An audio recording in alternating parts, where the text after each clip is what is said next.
The Silent Woods, Part 2. After that night, Sam was never the same.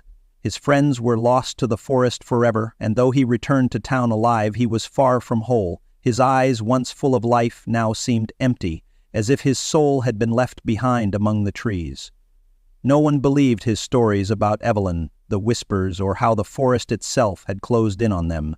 They dismissed him as traumatized, but Sam knew it was more than just a legend. Sam tried to forget. He avoided the forest, avoided talking about that night, but the rumors spread. People began to whisper that something was wrong with him. Soon Sam noticed he couldn't sleep.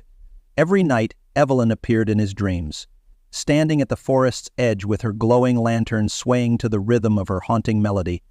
She never spoke, but her black, empty eyes pierced his very soul. He began hearing her even while awake.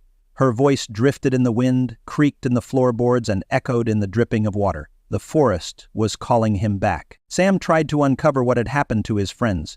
The police had no reports of bodies, only of their disappearance. No one dared to enter the forest, not even the bravest. Sam found old journals from town elders that confirmed a chilling detail. No one who entered the forest after dark ever returned, and those who survived seemed to become part of the curse.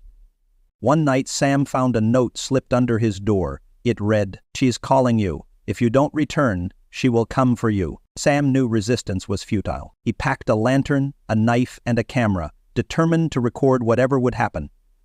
At sunset, he crossed the forest's boundary. Silence greeted him like an old friend. This time, the forest didn't hide the path, but the deeper he ventured, the more he felt her presence. Strange markings appeared on the trees, as if clawed hands had carved symbols into the bark. The air grew heavier, and his lantern began to flicker. Sam found the first clue, a camera that had belonged to Jake. The footage showed only Jake's boots standing still, followed by a scream and the sound of a body hitting the ground. Sam turned off the camera, feeling the cold creep into his chest. In a clearing bathed in the pale, lifeless light of the moon, he saw her. Evelyn stood with her back to him, swaying her lantern. On the ground before her lay his friends, their faces frozen in masks of terror. They didn't move, but their eyes followed him. Evelyn turned, and her face was unnaturally beautiful, yet her eyes were voids of darkness. She raised a hand and pointed at Sam. "You knew this wouldn't end," she said, her voice both sweet and icy. "You came here to finish what was started." "I didn't mean to," Sam stammered, but the words caught in his throat. "They took my son, and now I take them. But you are the last." Sam tried to run, but the forest closed in around him like a living thing.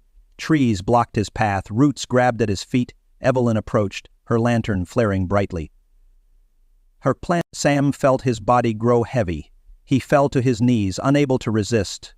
The voices of his friends echoed in his mind, begging him to save them, but he knew it was too late. His eyes closed as Evelyn whispered her final words. "Now you are part of the forest." When the townsfolk searched for Sam, all they found was his camera.